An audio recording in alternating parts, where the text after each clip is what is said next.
recommandation d'Enemy to Lovers parce qu'en fait je me suis rendu compte que je ne vous l'avais jamais fait alors que c'est une de mes tropes favorites. Du coup, c'est parti. Bon, comme d'habitude j'ai dit petite, mais bon, on sait très bien que j'aurai jamais le temps de tout faire. Je ferai 2 livres à tout péter. Du coup, c'est parti, on commence. L'anti-lune de miel. Alors, c'est les frères et sœurs des mariés. Ils se détestent, ils peuvent pas se voir, mais ils sont obligés de rester ensemble et d'aller en lune de miel à leur place de leurs frères et sœurs parce qu'en fait, ils tombent malades et c'est pas remboursé. Donc, fake dating, Enemy to Lovers, forced proximity, on adore. Ils sont collègues de travail, ils se détestent, ils peuvent pas se voir, ça fait 2 ans qu'ils se connaissent, vraiment ils font que se lancer des pics, mais ça part en fake dating parce que la fille elle doit partir au mariage de sa sœur et il y a son ex et il lui propose de l'accompagner en faisant genre que c'est son copain, donc la galère. Ensuite on continue avec The Perfect Match. Donc The Perfect Match, ils se détestent, c'est le frère de son copain sauf qu'elle doit se marier avec le frère de son petit copain parce que c'est un test génétique, etc., etc., et ils doivent faire semblant d'être ensemble, donc fake dating en même temps, et au final ils vont enfreindre toutes les règles et tout, ils se détestent, blabli. Très slow burn également, on adore.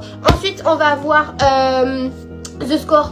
Donc eux ils sont pas très amis, ils se côtoient pas trop pardon, mais pourtant ils couchent ensemble et après What Again Beast to Fly, ça part, ils se détestent, ils veulent recommencer mais ils peuvent pas, etc., etc.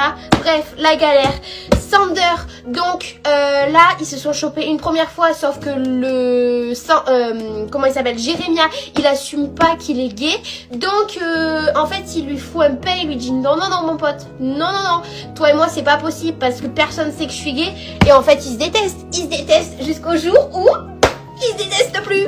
Bref, ensuite on va avoir Campus Driver 2. Donc là le gars demande à la fille de l'aider à devenir le meilleur petit copain possible, etc., etc.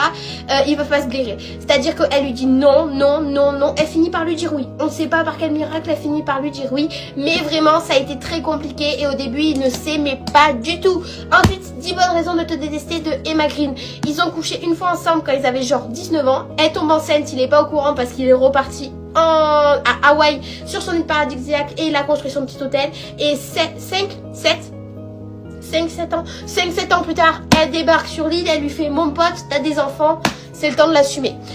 Bref, il se déteste, il est là, non mais moi je veux pas l'enfant, c'était pas prévu. Mon pote, ça va être très prévu en fait, genre vraiment te fais pas d'illusions.